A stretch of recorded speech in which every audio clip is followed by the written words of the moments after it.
അദ്ദേഹത്തെ ഞാൻ പ്രത്യേകം പരിചയപ്പെടുത്തേണ്ട കാര്യമില്ല. 92-ൽ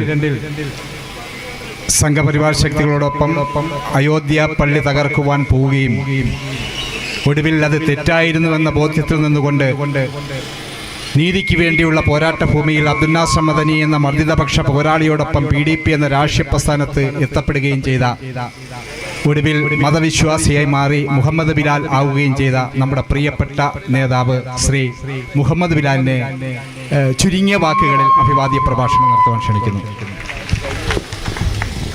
ബഹുമാനനായ ഈ സമരമുഖത്തിന്റെ അധ്യക്ഷൻ ശ്രീ വർക്കലരാജ്, പാർട്ടിയുടെ മറ്റ് CAC അംഗങ്ങൾ,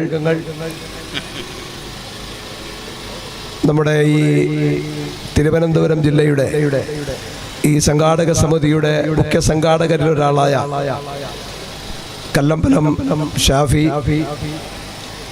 എൻ്റെ ശബ്ദം ശ്രവിക്കുന്ന ബഹുമാന്യരായ സഹോദരന്മാരെ, സമരഭടന്മാരെ, ഈ സമരമുഖത്ത് നിന്ന് നമ്മൾ പലതും ഓർക്കെടുക്കുകയാണ്. സുദീർഘമായി ഒന്നും പറയുവാൻ എന്തായാലും ഞാൻ മുതിരുന്നില്ല.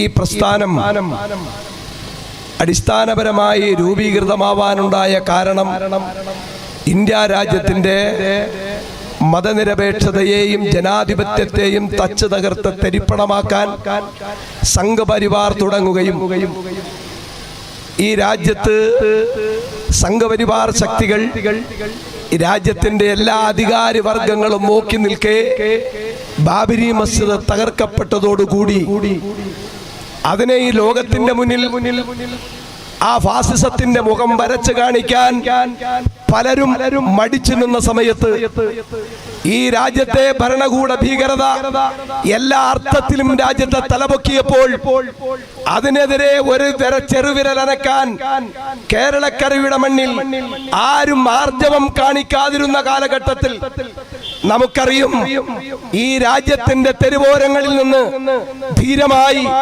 ഭരണകൂടത്തിനെതിരെ, ഫാസിസത്തിനെതിരെ ധീരമായി ശബ്ദിച്ചുകൊണ്ട് ജനങ്ങളെ സംഘടിപ്പിച്ച് മുന്നോട്ട് ഗമിച്ച അബ്ദുൽ നാസർ മദനി, ആ ധീരനായ പോരാളിയുടെ രക്തത്തിൽ നിന്ന് ഉയർന്നു വന്ന പ്രസ്ഥാനമാണ് പീപ്പിൾസ് ഡെമോക്രാറ്റിക് പാർട്ടി എന്ന് എന്റെ പ്രിയപ്പെട്ടവർ അറിയണം.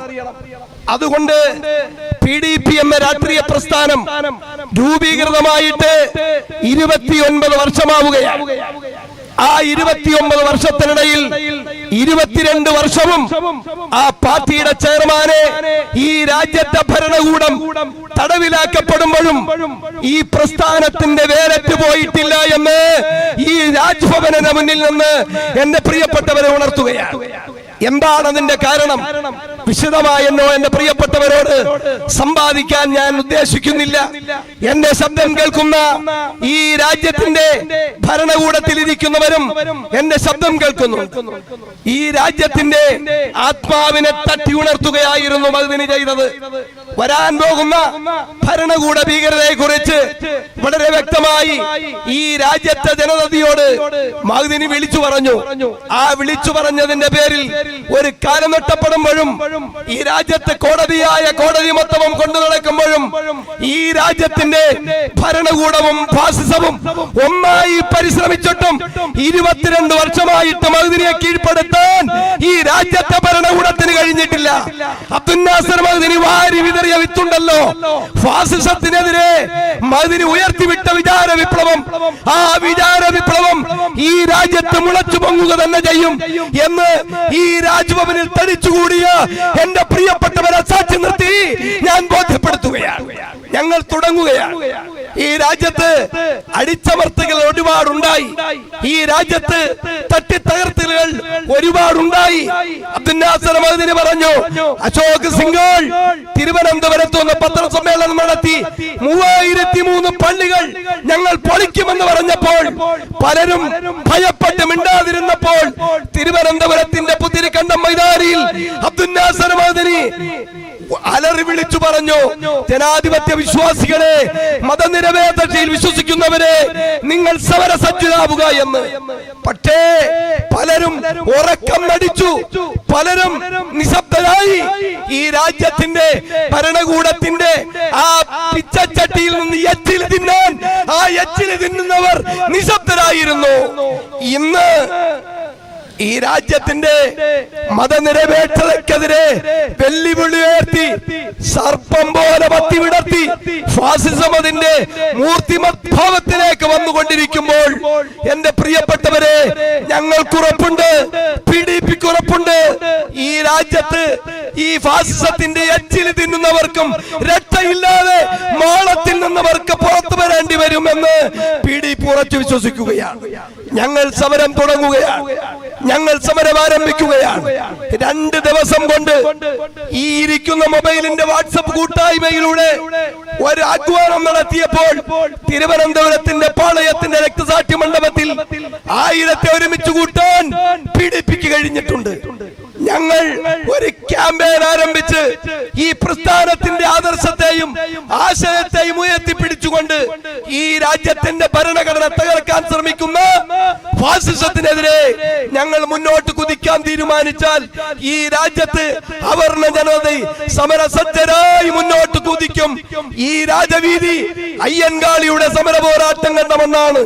ഈ നാട് സി കേശവന്റെ നിവർത്തന പ്രക്ഷോഭം കണ്ട് തരിച്ചു നിന്ന നാടാണ്. ആ നാട്ടിൽ ഞങ്ങൾ മുന്നോട്ട് പോവുക തന്നെ ചെയ്യും. ബാബരി മസ്ജിദ് ആവർത്തിക്കാൻ സമ്മതിക്കില്ല ഈ അവർണപക്ഷ രാഷ്ട്രീയമെന്ന് ഒരിക്കൽ കൂടി പ്രഖ്യാപിച്ചുകൊണ്ട് എന്റെ ശബ്ദം ശ്രമിച്ചവരെ, നിങ്ങൾക്കൊരായിരം വിപ്ലവാഭിവാദനങ്ങൾ. മർദിദ ഐക്യം സിന്ദാബാദ്, PDP സിന്ദാബാദ്, മർദിദ ഐക്യം സിന്ദാബാദ്. സംഘ് പരിവാറിന്റെ ഈ രാഷ്ട്രീയത്തിനെതിരെ കലാപക്കൊടി ഉയർത്തിയ അബ്ദുൽ നാസർ മഅദനിയെ പോലെയുള്ള ആളുകളെ വർഗീയവാദികൾ എന്ന് വിളിച്ച് ആക്ഷേപിച്ചുകൊണ്ടാണ് മതേതര ചേരി പ്രതികരിച്ചത്. ആ കാലത്ത് അടിയന്തരാവസ്ഥ കാലത്തിന് ശേഷം ഇന്ത്യൻ നാഷണൽ കോൺഗ്രസ് തന്നെ സംഘ് പരിവാറിന്റെ രാഷ്ട്രീയത്തിന് വശംവദമായ ഒരു സാഹചര്യമാണ് ഇന്ത്യൻ നാഷണൽ കോൺഗ്രസ് ഉണ്ടായിട്ടുള്ളത്. അടിയന്തരാവസ്ഥ കാലഘട്ടത്തിൽ തീർച്ചയായും ഇന്ദിരാഗാന്ധി സംഘ് പരിവാറിന് മൂക്കുകയറിടാൻ ശ്രമിച്ചു. പക്ഷേ അടിയന്തരാവസ്ഥയ്ക്ക് ശേഷം വീണ്ടും അധികാരത്തിലെത്തുവാൻ വേണ്ടി സംഘ് പരിവാറിനോട് കോംപ്രമൈസ് ചെയ്യേണ്ടി വന്നു. എന്താ കാരണം? ഇന്ദിരാഗാന്ധിക്ക് കോൺഗ്രസിന്റെ പിന്തുണ കിട്ടിയില്ല, ഇതാണ് കാരണം.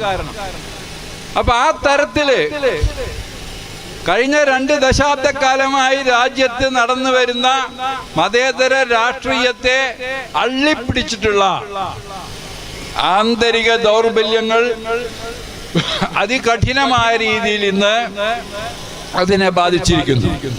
ഇതിന്റെ കൂടെ വായിക്കേണ്ട കാര്യമാണ് പത്രമാധ്യമങ്ങളുടെ. മതേതര രാഷ്ട്രീയത്തിന്റെ കാവലാളുകളാണ് പത്രമാധ്യമങ്ങൾ. നിങ്ങൾക്ക് ആർക്കെങ്കിലും ചരിത്രം ഓർമ്മയുണ്ടെങ്കിൽ 1976 ഇന്ദിരാഗാന്ധി അടിയന്തരാവസ്ഥ പ്രഖ്യാപിച്ചു. പത്രമാധ്യമങ്ങളുടെ മുകളിൽ പത്രമാരണ നിയമം വന്നു. അന്ന് ഗവൺമെന്റിനെ വിമർശിച്ചാൽ പത്രക്കാരെ മുഴുവൻ അകത്താക്കുന്ന ഒരു സാഹചര്യമായിരുന്നു. ആ സാഹചര്യം നിലനിൽക്കുമ്പോഴാണ് രാംനാഥ് ഗോയങ്കെ, ഇന്ത്യൻ എക്സ്പ്രസിന്റെ സ്ഥാപകൻ രാംനാഥ് ഗോയങ്കെ ഭരണകൂടത്തെ പേടിക്കാതെ ഇന്ദിരാ ഗവൺമെന്റിനെതിരെ വിമർശനം ഉന്നയിച്ചുകൊണ്ട് നിരന്തരമായി വിമർശിച്ചുകൊണ്ട് പത്രപ്രവർത്തനം നടത്തിയത്. മതേതര രാഷ്ട്രീയത്തെ സംരക്ഷിക്കുന്നതിൽ, മതേതര ജനാധിപത്യ വ്യവസ്ഥയെ സംരക്ഷിക്കുന്നതിൽ പത്രപ്രവർത്തകരുടെയും പത്രമുതലാളിമാരുടെയും വളരെ പോസിറ്റീവായ ഒരു മാതൃകയാണ് രാംനാഥ് ഗോയങ്കെ ഉയർത്തിപ്പിടിച്ചത്. ഇപ്പോഴെന്താ പത്രമാധ്യമങ്ങളുടെ സ്ഥിതി? ദേശീയ അടിസ്ഥാനത്തിൽ തന്നെ സംഘ് പരിവാറിന്റെ വിദ്വേഷ പ്രചരണങ്ങളുടെ പ്രചാരകരായി മാറിയിരിക്കുന്നു പല പത്രമാധ്യമങ്ങളും. ഒരു വർഗീയ കലാപത്തെക്കാൾ 1000 മടങ്ങ് പ്രഹരശേഷിയാണ് ഒരു വിദ്വേഷ പ്രചരണത്തിനുള്ളത്. ആ പണിയാണ് പത്രമാധ്യമങ്ങൾ പലപ്പോഴും നടത്തിക്കൊണ്ടിരിക്കുന്നത്. പക്ഷെ കേരളത്തിൽ ഇതുവരെ അതത്ര കിളച്ചു പിടിച്ചിട്ടില്ല. ഇപ്പോ നിർഭാഗ്യവശാൽ കേരളത്തിലെ ചില മാധ്യമ പ്രവർത്തകരും ഈ ദേശീയ മാതൃക ഏറ്റെടുത്തുകൊണ്ടിരിക്കുകയാണ്.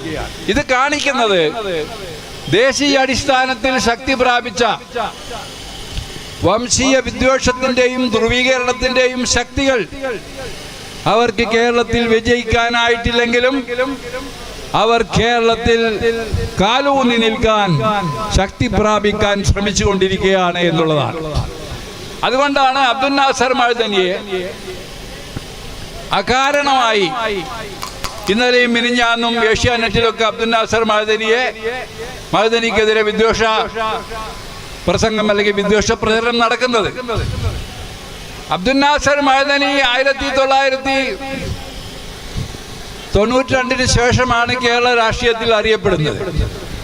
യഥാർത്ഥത്തിൽ മതേതര രാഷ്ട്രീയം വലിയ പ്രതിസന്ധി നേരിട്ടുകൊണ്ടിരിക്കുന്ന ഒരു ഘട്ടത്തിൽ, അതായത് ദേശീയ അടിസ്ഥാനത്തിൽ മതേതര രാഷ്ട്രീയം വലിയ ധ്രുവീകരണം ഉണ്ടാക്കാൻ, ഹിന്ദുക്കൾക്കും മുസ്ലിങ്ങൾക്കും ഇടയിൽ വലിയ ധ്രുവീകരണം ഉണ്ടാക്കാൻ ശ്രമിച്ചുകൊണ്ടിരിക്കുന്ന ഒരു ഘട്ടത്തിൽ ദളിത് പിന്നോക്ക ന്യൂനപക്ഷ ഐക്യദാർഢ്യം എന്നുള്ള രാഷ്ട്രീയം മുന്നോട്ട് വെച്ചുകൊണ്ട് സംഘ് പരിവാർ നടത്തുന്ന ഈ സാമൂഹ്യ വിഭജനത്തിന്റെയും മതങ്ങൾക്കിടയിലുള്ള വിഭജനത്തിന്റെ ഒക്കെ സംഘ് പരിവാറിന്റെ പ്രവർത്തനങ്ങളെ പ്രസംഗം കൊണ്ട് മാത്രമല്ല പ്രവർത്തനം കൊണ്ട് ചെറുക്കുക. അങ്ങനെ പ്രവർത്തനം കൊണ്ട് ചെറുക്കാൻ ഉണ്ടാക്കിയ പാർട്ടിയാണ് പീപ്പിൾസ് ഡെമോക്രാറ്റിക് പാർട്ടി.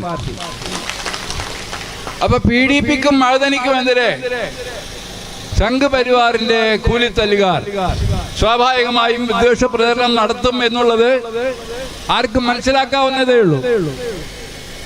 പക്ഷെ അവര് മനസ്സിലാക്കേണ്ട ഒരു കാര്യം എന്താ വെച്ചാൽ, കഴിഞ്ഞ 25 കൊല്ലമായി നിങ്ങൾ അപകീർത്തിപ്പെടുത്തിയിട്ടും അപകീർത്തിപ്പെടാത്ത ഒരു നേതാവാണ് അബ്ദുൽ നാസർ മഅ്ദനി. ഇതാണ് പ്രശ്നം. അതെന്താ കാരണം എന്ന് വെച്ചാൽ, എന്തുകൊണ്ടാണ് മഅ്ദനിയെ നിങ്ങൾ ഇത്രയും വിദ്വേഷ പ്രചരണത്തിന്റെ ഇരയാക്കി മാറ്റിയിട്ടും ജനങ്ങൾ ഇപ്പോഴും മതേതര ചേരിയിലെ തന്നെ പ്രമുഖരായ ആളുകൾ ഇപ്പോഴും മഅ്ദനിയുടെ സംഭാവനകളെ അംഗീകരിക്കുന്നത്? കാരണം മഅ്ദനി ഒരു ചരിത്രപരമായ അനിവാര്യത, ആവശ്യം എന്നുള്ള നിലക്കാണ് മഅ്ദനി ഉയർന്നു വന്നത്. ഈ PDP എന്നുള്ള രാഷ്ട്രീയ പ്രസ്ഥാനം അന്ന് ഉണ്ടായിട്ടില്ലെങ്കിൽ, ബാബറി ധ്വംസനത്തിന് ശേഷം ഉള്ള കാലഘട്ടത്തിൽ കേരളത്തിൽ വലിയ ചേരിതിരിവുണ്ടാകുമായിരുന്നു. ഈ ചേരിതിരിവുണ്ടാകുമ്പോൾ MLA-മാർക്കിടയിലല്ല ചേരിതിരിവുണ്ടാവുക. ചേരിതിരിവ് എപ്പോഴും സാധാരണക്കാരായ മനുഷ്യർക്കിടയിലാണ് ഉണ്ടാവുക. അതാണ് ആ സാധാരണക്കാരായ മനുഷ്യർക്കിടയിൽ ചേരിതിരിവുണ്ടാക്കുക എന്നുള്ളതാണ് സംഘ് പരിവാറിന്റെ തന്ത്രം. ഇങ്ങനെയൊക്കെ ആണെങ്കിലും ഇന്ത്യ രാജ്യത്ത് ഹിന്ദുക്കളും മുസ്ലിങ്ങളും സഹവർത്തിത്തോടുകൂടി ജീവിക്കുന്നുണ്ട്. അങ്ങനെ സഹവർത്തിത്തോടുകൂടി ജീവിക്കുന്ന ഒരു സ്ഥലമാണ് ഗ്യാൻ വാപ്പി സ്ഥിതി ചെയ്യുന്ന ബനാറസ്. 28% മുസ്ലിങ്ങളുണ്ട് ബനാറസിൽ. ഉത്തരേന്ത്യയിലെ പലയിടങ്ങളിലും വർഗീയ കലാപങ്ങൾ ഉണ്ടായപ്പോഴും ഗ്യാൻ വാപ്പിയിൽ ബനാറസിൽ വർഗീയ കലാപം ഉണ്ടായിട്ടില്ല. ബനാറസിന്റെ ചരിത്രം പറഞ്ഞ 1800 മുതൽക്ക് ബ്രിട്ടീഷുകാര് ബനാറസിലെ മുസ്ലിങ്ങൾ മുഴുവൻ ഭയങ്കര കുഴപ്പക്കാരാണെന്ന് ചരിത്രത്തിൽ എഴുതി വെച്ചിട്ടുണ്ട്. എന്താ കാരണം എന്ന് വെച്ചാൽ, ഈസ്റ്റ് ഇന്ത്യ കമ്പനി ഇന്ത്യ രാജ്യം പിടിച്ചടക്കാണെന്ന് തുടങ്ങിയ കാലത്ത് അവര് സാധാരണ ജനങ്ങൾക്ക് മുകളിൽ ചുമത്തിയ വലിയ നികുതികളുണ്ട്. ഭൂനികുതി പോലെ, മണ്ണെണ്ണക്ക് നികുതി, അങ്ങനെ സാധാരണ ജനങ്ങളുടെ നിത്യജീവിത ആവശ്യങ്ങൾക്ക് മുകളിലൊക്കെ നികുതി ചുമത്തിയപ്പോ ആ ബ്രിട്ടീഷ് ഗവൺമെന്റിന്റെ നികുതി നടപടിക്കെതിരെ ഏറ്റവും വലിയ പ്രക്ഷോഭം ഉണ്ടായ ഒരു സ്ഥലമാണ് ബനാറസ്. അപ്പൊ ബ്രിട്ടീഷ് പട്ടാളത്തിനെതിരെ ജനങ്ങൾ നടത്തിയ പോരാട്ടത്തെ അന്നത്തെ ബ്രിട്ടീഷ് ചരിത്രകാരന്മാര് ഹിന്ദു മുസ്ലിം കലാപം എന്നാ പറയാ. ഹിന്ദുക്കളും മുസ്ലിങ്ങളും ഒരുമിച്ച് നിന്നുകൊണ്ട് ബ്രിട്ടീഷ് ഗവൺമെന്റിനെതിരെ പോരാട്ടം നടത്തിയതിന്റെ ചരിത്രത്തെ ബ്രിട്ടീഷ് ഗവൺമെന്റ് ഇങ്ങനെ വളച്ചൊടിച്ചു. പിന്നീട് ഉത്തരേന്ത്യയിൽ പലപ്പോഴും പല വർഗീയ പ്രശ്നങ്ങൾ ഉണ്ടായപ്പോഴും ഗ്യാൻ വാപ്പിയിൽ പ്രശ്നം ഉണ്ടായില്ല. ഗ്യാൻ വാപ്പിയിൽ പ്രശ്നം ഉണ്ടാവുന്നത് 2005-ലാണ്. 2005 ഗ്യാൻ വാപ്പിയിൽ ജുമാ നിസ്കരിക്കാൻ പോകുന്ന അവിടുത്തെ ഖാദിയെ പോലീസ് തടഞ്ഞു വെക്കുക ചെയ്തു. ദേഹപരിശോധനയുടെ പേര് പറഞ്ഞ് പോലീസ് തടഞ്ഞു വെച്ചു. അപ്പൊ ഖാദിയാർ അങ്ങോട്ട് പോയില്ല, അയാൾ തൊട്ടടുത്തുള്ളൊരു പീടിയിലിരുന്നു. ഈ പോലീസ് നടപടിയാണ് യഥാർത്ഥത്തിൽ ഗ്യാൻ വാപ്പി എന്നുള്ള പ്രശ്നത്തെ അതിന് തീ കൊളുത്തി നിർത്തിയത്. അതുവരെ രണ്ടു കൂട്ടരും ഒരു ഭാഗത്ത് പള്ളിയും മറുഭാഗത്ത് അമ്പലമായിട്ട് ഒരു പ്രശ്നമില്ലാണ്ട് മുന്നോട്ട് പോകുമായിരുന്നു. അപ്പൊ ഇവിടെ ഭരണകൂടവും ഭരണകൂടത്തിന്റെ ഉപകരണങ്ങളും ജനങ്ങൾക്കിടയിൽ വിഭജനമുണ്ടാക്കാനും ജനങ്ങളെ തമ്മിൽ തല്ലിക്കാനും വേണ്ടി ബോധപൂർവമായ ശ്രമങ്ങൾ നടത്തുന്ന ഒരു കാഴ്ചയും നമുക്ക് കാണാൻ പറ്റും. ഇത് കോൺഗ്രസ് ഗവൺമെന്റിന്റെ കാലത്തുണ്ടായിരുന്നു. പക്ഷേ കോൺഗ്രസ് ഗവൺമെന്റ് ഇതിന് അംഗീകാരം നൽകിയിരുന്നില്ല. കോൺഗ്രസ് ഗവൺമെന്റിന്റെ കാലത്ത് ഇതൊക്കെ ഉണ്ടായിരുന്നെങ്കിലും കോൺഗ്രസ് ഗവൺമെന്റ് ഇതിന് അംഗീകാരം നൽകിയിരുന്നില്ല. ഇപ്പൊ BJP ഗവൺമെന്റിന്റെ അനുഗ്രഹാശിസുകളോടെയാണ് എവിടെയൊക്കെയാണോ മുസ്ലിങ്ങൾ നിസ്കരിക്കുന്നത് അവിടെയൊക്കെ പോയിട്ട്, അവിടെ മുമ്പൊരു ശിവലിംഗം ഉണ്ടായിരുന്നു. ഒരു BJP MLA പറഞ്ഞു 36,000 പള്ളികൾ സ്ഥിതി ചെയ്യുന്നത് അമ്പലം പൊളിച്ചോടത്താണ്. എനിക്കത് കേട്ടപ്പോൾ പെട്ടെന്ന് തോന്നിയത്, ഞാൻ മുമ്പ് ഡൽഹിയിൽ VP സിംഗിന്റെ പുസ്തക പ്രകാശന പരിപാടിയിൽ പങ്കെടുക്കുകയുണ്ടായി. അന്ന് VP സിംഗ് പ്രസംഗം തുടങ്ങിയത് എനിക്ക് ഓർമ്മയുണ്ട്. അന്ന് ബാബറി പ്രശ്നത്തിനെ പരാമർശിച്ചുകൊണ്ട് VP സിംഗ് പറഞ്ഞത്, നിങ്ങൾ ഉന്നയിക്കുന്ന പ്രശ്നം ഭൂതകാലത്തിന്റെ പ്രശ്നമാണെങ്കിൽ നമുക്ക് 500 കൊല്ലത്തെ കണക്കല്ല പറയേണ്ടത്, 5000 കൊല്ലത്തിന് ഇങ്ങോട്ട് തുടങ്ങണം എന്ന് പറഞ്ഞ മാതിരിയാണ് സ്ഥിതി. സ്വാതന്ത്ര്യത്തിന് മുമ്പ് ഈ രാജ്യത്ത് പല രാജാക്കന്മാരും ഭരിച്ചിട്ടുണ്ട്. ഈ രാജാക്കന്മാരും ചെയ്ത കാര്യങ്ങൾക്കൊന്നും ഇന്ത്യ രാജ്യത്തെ മുസ്ലിങ്ങളെ, അതിന് സമാധാനം പറയാൻ ഇന്ത്യ രാജ്യത്തെ മുസ്ലിങ്ങൾ ബാധ്യസ്ഥരല്ല. മുസ്ലിങ്ങളെ സംബന്ധിച്ചിടത്തോളം 1947 ഇന്ത്യ സ്വതന്ത്രമായപ്പോൾ, 1952 ഇന്ത്യ റിപ്പബ്ലിക് ആയപ്പോൾ എന്തെല്ലാം നിയമങ്ങളാണ് ഇന്ത്യ രാജ്യം ഉണ്ടാക്കിയത്. ആ നിയമങ്ങളോട് മാത്രമേ മുസ്ലിങ്ങൾക്ക് ബാധ്യതയുള്ളൂ. അതില് ഇന്ത്യ എന്ന് പറഞ്ഞാൽ റിപ്പബ്ലിക്കാണ്. എന്താ റിപ്പബ്ലിക് എന്ന് പറഞ്ഞ അർത്ഥം? റിപ്പബ്ലിക് എന്ന് പറഞ്ഞാൽ രാജ്യത്തിന്റെ പരമാധികാരം എല്ലാ ജനങ്ങളിലുമാണ്. We the people of India, ഇന്ത്യക്കാരായ എല്ലാ ജനങ്ങളിലുമാണ് ഈ രാജ്യത്തിന്റെ പരമാധികാരം നിക്ഷിപ്തമായിട്ടുള്ളത്. അതിനെയാണ് ഇപ്പൊ മോഡിയും അമിത്ഷായും കൂടി മുസ്ലിങ്ങളെയും ഹിന്ദുക്കളെയും ഒക്കെ താരതമ്യപ്പെടുത്തിക്കൊണ്ട് ഹിന്ദുക്കൾക്ക് കൂടുതൽ അധികാരവും മുസ്ലിങ്ങൾക്ക് പരമാധികാര കമ്മിയും എന്നുള്ള പുതിയ സിദ്ധാന്തം കൊണ്ടുവരുന്നത്. ഇത് ഹിന്ദുക്കളോടുള്ള സ്നേഹം കൊണ്ടാണെന്നാണ് ആളുകൾ തെറ്റിദ്ധരിക്കുന്നത്. യഥാർത്ഥത്തിൽ ഹിന്ദുവും ഹിന്ദുത്വവും ഒന്നല്ല. ഹിന്ദുത്വം എന്ന് പറയുന്നത് വേറൊരു മതമാണ്, ഇത് രാഷ്ട്രീയ മതമാണ്, പൊളിറ്റിക്കൽ റിലിജിയൻ. ജർമ്മൻ നാസികളെ കുറിച്ച് വലിയ പഠനം നടത്തിയ റോജർ ഗിഫ്രിൻ പണ്ട് പറയുകയുണ്ടായി, നാസികൾ എന്ന് പറഞ്ഞാൽ അത് വേറൊരു മതമാണ്, അതൊരു പൊളിറ്റിക്കൽ റിലിജിയനാണ്. അപ്പൊ ഹിന്ദുത്വം എന്നുള്ള പൊളിറ്റിക്കൽ റിലിജിയന് ജനങ്ങളുടെ ഇടയിൽ വേര് പിടിക്കാൻ, നിലനിന്നു പോവാൻ ഹൈന്ദവ മതവിശ്വാസത്തിന്റെ പല ആചാരങ്ങളെയും സംഹിതങ്ങളെയും ഇവർക്കനുസരിച്ച് ഉപയോഗിക്കുന്നു എന്ന് മാത്രമേ ഉള്ളൂ. പക്ഷെ ഈ യാഥാർത്ഥ്യം മതേതര രാഷ്ട്രീയ കക്ഷികളിലെ പല ആളുകളും അംഗീകരിക്കുന്നില്ല. RSS എന്ന് പറഞ്ഞാൽ അത് ഹിന്ദു മതവുമായിട്ട് ബന്ധപ്പെട്ട എന്തോ സംഭവമാണെന്നാണ് ഇപ്പോഴും നമ്മുടെ ഭരണാധികാരികളും മതേതരവാദികളും ഒക്കെ സങ്കല്പിച്ചു വെച്ചിട്ടുള്ളത്. RSS ഹിന്ദു മതവുമായി ബന്ധപ്പെട്ട യാതൊരു സംഭവമല്ല. ഹിന്ദു മതവും RSSും രണ്ടാണ്. RSSന്റെ ലക്ഷ്യം രാഷ്ട്രീയ ലക്ഷ്യമാണ്. രാജ്യത്തെ സാമ്രാജ്യത്വ ശക്തികളുടെ കാൽക്കൽ അടിയറ വെക്കുന്ന രാഷ്ട്രീയമാണ്. നവലിബറൽ ശക്തികളുടെ കാൽക്കൽ വെക്കുന്ന രാഷ്ട്രീയമാണ് സംഘപരിവാറും നരേന്ദ്രമോദിയും അമിത്ഷായും നടപ്പിലാക്കിക്കൊണ്ടിരിക്കുന്നത്. അതുകൊണ്ടാണ് ഞാൻ പറഞ്ഞത്, ഗ്യാൻ വാപ്പി എന്ന് പറയുന്നത് അല്ലെങ്കിൽ സംഘപരിവാർ ഭരണം എന്ന് പറയുന്നത് ഒരു ന്യൂനപക്ഷ പ്രശ്നമല്ല, ഭൂരിപക്ഷത്തിന്റെയും പ്രശ്നമാണ്. രാജ്യത്തെ ഭൂരിപക്ഷം വരുന്ന ഹൈന്ദവ ജനവിഭാഗത്തിന്റെ അതിജീവനത്തിന്റെ അടിത്തറ തകർക്കുന്ന ഭരണമാണ് നരേന്ദ്രമോദി ഭരണം കാഴ്ചവെച്ചുകൊണ്ടിരിക്കുന്നത്. അത് പെട്രോളിന് വില ഇപ്പൊ കുറച്ചു എന്ന് പറഞ്ഞിട്ട് കാര്യമല്ല. രാജ്യത്തെ ജനങ്ങളുടെ ജീവസന്ധാരണത്തിനുള്ള, അവരുടെ ഉപജീവനത്തിലുള്ള എല്ലാ മാർഗങ്ങളും, കൃഷിക്കാരെ സംബന്ധിച്ചിടത്തോളം ചെറിയ ചെറിയ ചന്തകളെ മുഴുവൻ ഇല്ലാണ്ടാക്കി. അതൊക്കെ ഇപ്പൊ റിലയൻസിന്റെയും വൻകിട കുത്തകളുടെയും കയ്യിലാണ്. നാട്ടിൽ നിന്ന് ആർക്കെങ്കിലും പച്ചക്കറി വാങ്ങി ചന്തയെ കൊണ്ടുപോയി വിൽക്കാൻ പറ്റില്ല. കാരണം റിലയൻസിന്റെ സൂപ്പർ മാർക്കറ്റിലുള്ള സാധനങ്ങളെ ആളുകൾ വാങ്ങിക്കുള്ളൂ. ഇത് രാജ്യവ്യാപകമായി നടന്നുകൊണ്ടിരിക്കുന്ന സ്ഥിതികേട്. ഉരുളക്കിഴങ്ങിന് വിലയില്ല, പരിപ്പിന് വിലയില്ല, ഗോതമ്പിന് വിലയില്ല. സാധാരണക്കാരായ കർഷകനെ സംബന്ധിച്ചിടത്തോളം ദുരിതമാണ്. അങ്ങനെ ദുരിതം പിടിച്ച ആളുകളാണ് ഗ്രാമങ്ങളിൽ പോയി, ഗ്രാമങ്ങളിൽ നിന്ന് നഗരങ്ങളിലേക്ക് കുടിയേറി കിട്ടിയ കൂലിക്ക് ജോലി എടുക്കേണ്ടി വന്ന ആളുകളെ നിങ്ങൾ കണ്ടിട്ടുണ്ടാവും. കോവിഡ് വന്ന സമയത്ത് 12 കോടി മനുഷ്യരാണ് കാൽനടയായി നഗരങ്ങളിൽ നിന്ന് ഗ്രാമങ്ങളിലേക്ക് നടന്നു പോയത്. ആ 12 കോടി തൊഴിലാളികളെ കുറിച്ച് ഒരക്ഷരം മിണ്ടാൻ ഈ രാജ്യത്തെ ഒരു അംഗീകൃത ട്രേഡ് യൂണിയനും തയ്യാറായില്ല. ഇതാണ് മതേതര രാഷ്ട്രീയത്തിന്റെ ദൗർബല്യം എന്ന് പറയുന്നത്. അപ്പോ നരേന്ദ്രമോദിയുടെ ഭരണം ന്യൂനപക്ഷങ്ങളെ മാത്രമല്ല, രാജ്യത്തെ ഭൂരിപക്ഷ ജനവിഭാഗങ്ങളെയാണ് അത് ഏറ്റവും അധികം ആക്രമിച്ചുകൊണ്ടിരിക്കുന്നത്. അപ്പൊ അതുകൊണ്ട് ഇപ്പോ എന്തിനാണ് ഈ ഗ്യാൻവാപി പ്രശ്നം ഉയർത്തിക്കൊണ്ടിരിക്കുന്നത് എന്നുള്ളതിന്റെ ഒരു രാഷ്ട്രീയം കൂടി ഞാൻ പറയാം.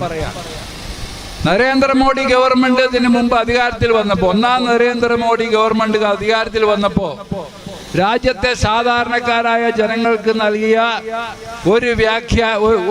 ഒരു വാഗ്ദാനങ്ങളും നിറവേറ്റാൻ ഈ ഗവൺമെന്റിന് സാധിച്ചിട്ടില്ല. വീണ്ടും ജനങ്ങള് നരേന്ദ്രമോദിയെ തന്നെ തെരഞ്ഞെടുത്തു. എന്തിന്റെ പേരിലാണ് തെരഞ്ഞെടുത്തത്? ഇന്ത്യയെ സംരക്ഷിക്കാൻ നരേന്ദ്രമോദിക്ക് കഴിയൂ. എന്തായിരുന്നു മുദ്രാവാക്യം? വിദേശ ശത്രുവിൽ നിന്ന് ഇന്ത്യയെ സംരക്ഷിക്കാൻ മോദിക്ക് കഴിയൂ. കഴിഞ്ഞ രണ്ടാം നരേന്ദ്രമോദി ഗവൺമെന്റിന്റെ കാലത്ത് ആദ്യത്തെ 5 കൊല്ലം ജനങ്ങൾ അനുഭവിച്ചതിന്റെ 10 ഇരട്ടി ദുരിതമാണ് രാജ്യത്തെ ജനങ്ങൾ അനുഭവിച്ചത്. അപ്പൊ ഇതിന് BJPയെ പിന്തുണക്കുന്ന സാധാരണ ജനങ്ങൾ തന്നെ പകരം ചോദിക്കും. അത് BJPക്ക് അറിയാം നന്നായി. അപ്പൊ ആ സാധാരണക്കാരായ ജനങ്ങളുടെ ശ്രദ്ധ BJP ഗവൺമെന്റിനെതിരെ തിരിയേണ്ട സാധാരണ ഹൈന്ദവ ജനതയുടെ ശ്രദ്ധ മുസ്ലിമുകളുടെ നേർക്ക് തിരിച്ചുവിടുക എന്നുള്ളതാണ് ഇപ്പൊ ഇവര് ഉന്നയിക്കുന്ന ഈ കലാപക്കളിയുടെ യഥാർത്ഥ അന്തസത്ത. ഇത് എല്ലാവർക്കും ഇപ്പൊ അറിയാം ഏതാണ്ട്. അതുകൊണ്ട് ന്യൂനപക്ഷങ്ങള് നിങ്ങൾ വിചാരിക്കണ മാതിരി പ്രകോപിതരാവും. നിങ്ങൾ മീഡിയയിലും അല്ലെങ്കിൽ TV-യിലൊക്കെ നിങ്ങൾ ചില വിദേശ പ്രചരണങ്ങൾ നടത്തിയ ന്യൂനപക്ഷങ്ങൾ കൊടുവാളെടുത്ത് ഇളകും എന്നുള്ള പ്രതീക്ഷയൊന്നും ഇനി വേണ്ട. രാജ്യത്തെ ന്യൂനപക്ഷ ജനവിഭാഗങ്ങൾ രാജ്യത്തെ മതേതര ചേരിയുടെ അവിഭാജ്യ ഘടകമായി മാറിക്കഴിഞ്ഞിരിക്കുന്നു. പഴയ കഥയൊന്നും ഇനി പറയണ്ട.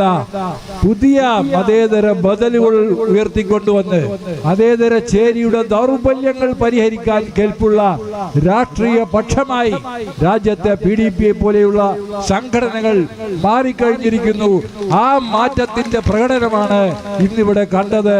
ഈ സന്ദേശം BJP ഗവൺമെന്റ് ഉൾക്കൊണ്ടാലും ശരി, ഇല്ലെങ്കിലും ശരി, BJP ഗവൺമെന്റിന്റെ ഒരു വ്യാമോഹവും അടുത്ത തെരഞ്ഞെടുപ്പിൽ നടക്കാൻ പോകുന്നില്ല. കോൺഗ്രസിന് ആവതില്ലെങ്കിൽ ആവതുള്ള വേറെ പാർട്ടികൾ, ആവതുള്ള വേറെ കക്ഷികൾ ഈ രാജ്യത്ത് ഉയർന്നു വരും. ആ കക്ഷികളും ജനങ്ങളും ഒത്തൊരുമിച്ച് നിന്നുകൊണ്ട് BJPയുടെ ഈ ദുർഭരണത്തെ ഇന്ത്യ രാജ്യത്ത് നിന്ന് കെട്ടുകെട്ടിക്കുമെന്നുള്ള കാര്യത്തിൽ രാജ്യത്തെ ജനങ്ങൾക്ക് പൂർണ്ണ വിശ്വാസം. അതുകൊണ്ട് ഞാൻ എൻ്റെ ഈ ഉദ്ഘാടന പ്രസംഗം ഉപസംഹരിച്ചുകൊണ്ട് 2 വാചകം കൂടി പറയാൻ ആഗ്രഹിക്കുകയാണ്.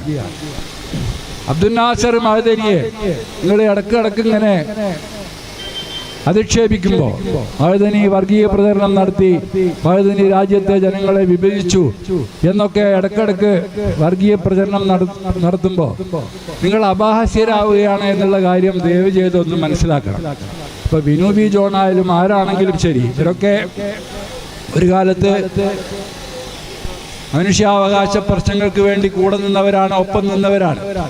അപ്പൊ മുതലാളി മാറുമ്പോൾ അഭിപ്രായം മാറുന്നു എന്നുള്ളത് ഒരുപക്ഷെ അവരുടെ വ്യക്തിപരമായ കാര്യമായിരിക്കാം. എങ്കിലും കുറച്ചുകൂടി ഇത്തരം വിഷയങ്ങളിൽ അവധാനതയോടുകൂടി ചിന്തിക്കുകയും പ്രവർത്തിക്കുകയും മാധ്യമ പ്രവർത്തനത്തിന്റെ, ജനാധിപത്യപരമായ മാധ്യമ പ്രവർത്തനത്തിന്റെ ഭാഗമാവാൻ ഏത് മുതലാളി ഭരിച്ചാലും ശരി, ജനാധിപത്യപരമായ മാധ്യമ പ്രവർത്തനത്തിന്റെ ഭാഗമായി മാറുന്ന രാംനാഥ് ഗോയങ്കയുടെ പാരമ്പര്യം ഉയർത്തിപ്പിടിക്കണമെന്ന് ഞാൻ അവരോട് വിനീതമായി അഭ്യർത്ഥിക്കുകയും ചെയ്യുന്നു. എൻ്റെ ഈ വാക്കുകൾ ഉപസംഹരിക്കുന്നു. ഈ രാജ്ഭവൻ മാർച്ച് ഉദ്ഘാടനം ചെയ്തതായി പ്രഖ്യാപിക്കുന്നു. വിപ്ലവാഭിവാദ്യം. നന്ദി പ്രിയപ്പെട്ട സി കെ അബ്ദുൽ അസീസ്. ഈ മാർച്ചിന് ചുരുങ്ങിയ വാക്കുകളിൽ അഭിവാദ്യ പ്രഭാഷണം നടത്തുവാൻ പാർട്ടിയുടെ സംസ്ഥാന ട്രഷറർ ശ്രീ MS നൗഷാദിനെ ക്ഷണിക്കുന്നു. ബഹുമാന്യ യോഗ അധ്യക്ഷൻ ശ്രീ വർക്കല രാജ്, ഉദ്ഘാടകൻ സി കെ, പ്രിയപ്പെട്ട നേതാക്കന്മാരെ, പ്രിയപ്പെട്ട സഹോദരി സഹോദരന്മാരെ, ചുരുങ്ങിയ 1-2 വാക്കുകൾ കൊണ്ട് ഈ ആശംസാ പ്രസംഗം അവസാനിപ്പിക്കും. നമ്മുടെ പ്രിയങ്കരനായ നേതാവ് അബ്ദുൽ നാസർ മഖ്ദനി 30 വർഷം മുമ്പ് പറഞ്ഞ കാര്യങ്ങൾ വളരെ കൃത്യമായി രാജ്യത്ത് നടപ്പാക്കിക്കൊണ്ടിരിക്കുന്ന ഒരവസ്ഥയാണുള്ളത്. അന്ന് അദ്ദേഹം മുന്നോട്ട് വെച്ച ആശങ്കകൾ 1% പോലും ഉൾക്കൊള്ളാൻ കേരളത്തിലെയും ഇന്ത്യയിലെയും ജനാധിപത്യ സമൂഹം തയ്യാറാകാത്തതിൻ്റെ തിക്തമായ അനുഭവമാണ് ബാബറി മസ്ജിദിന്റെ പതനം മുതൽ ഇന്ന് ഈ അവസാനം താജ്മഹലിലെത്തി നിൽക്കുന്ന അവസ്ഥ ഉണ്ടാകാൻ കാരണം. ജനാധിപത്യ മതേതര മൂല്യങ്ങൾ ഉയർത്തിപ്പിടിച്ചുകൊണ്ടുള്ള സമരമാർഗങ്ങൾ കൃത്യമായി നയിച്ചുകൊണ്ട് പോയിരുന്നെങ്കിൽ ഇത്തരം സംഭവങ്ങൾ ഉണ്ടാകുമായിരുന്നില്ല. വൈക്കം മുഹമ്മദ് ബഷീറിന്റെ ഒരു കഥയുണ്ട്. രാജ്യത്ത് എന്ത് നടന്നാലും അതിന്റെ ഉത്തരവാദിത്തം ഏറ്റെടുക്കുന്ന ഒരു 8 മമ്മൂഞ്ഞിന്റെ കഥ. എന്ത് വന്നാലും, ആന പെറ്റാലും അതിന്റെ ഉത്തരവാദിത്തം ഏറ്റെടുക്കും 8 മമ്മൂഞ്ഞ്. അതൊരു ഹാസ്യ കഥാപാത്രമായി മാറിയെങ്കിൽ ഇന്ന് കാണുന്ന 8 മമ്മൂഞ്ഞന്മാരായ സംഘപരിവാർ നേതാക്കൾ ആ കാണുന്ന കാഴ്ചപ്പാടിനക ഉള്ളിൽ ഭീകരമായ, ഭയാനകമായ ചില ചിന്താശക്തികൾ കൊണ്ട് ഉൾപ്പെടുത്തിക്കൊണ്ടിരിക്കുകയാണ്. രാജ്യത്തെ മുസ്ലിം പള്ളികൾ മാത്രമല്ല, രാജ്യത്തിന്റെ അഭിമാനമായി അന്നും ഇന്നും എന്നും നമ്മൾ കാണുന്ന താജ്മഹലും കുത്തബ് മിനാറും പോലുള്ള കാര്യങ്ങൾ അവരുടേതാണെന്ന് അവകാശപ്പെട്ടുകൊണ്ട് നശിപ്പിക്കുവാൻ ശ്രമിക്കുമ്പോൾ എൻ്റെ പ്രിയപ്പെട്ട സഹോദരങ്ങളോട് ഒറ്റ വാക്ക് പറയാനുള്ളൂ. എന്തെങ്കിലും നല്ലത് കാണുമ്പോൾ അത് ഞങ്ങളുടേതാണെന്ന് അവർ ആഗ്രഹിക്കുന്നുവെങ്കിൽ മുണ്ടുടുത്തോണ്ട് നടക്കുന്ന എൻ്റെ പ്രിയപ്പെട്ട സഹോദരങ്ങൾ പാനിടാൻ തയ്യാറാകണം. അല്ലെങ്കിൽ നാളെ ഇത് കണ്ടിട്ട് ഞങ്ങളുടേതാണെന്നും കാണാം പറഞ്ഞു പോയെങ്കിൽ നമുക്കൊരുപാട് വിയർക്കേണ്ടി വരുമെന്നുള്ള കാര്യം കൂടി സന്ദർഭോചിതമായി ഞാനിവിടെ പറഞ്ഞുകൊണ്ട് ഞാൻ എൻ്റെ വാക്കുകൾ അവസാനിപ്പിക്കുന്നു. ജയ് PDP, ജയ് മർദ്ദിത ഐക്യം.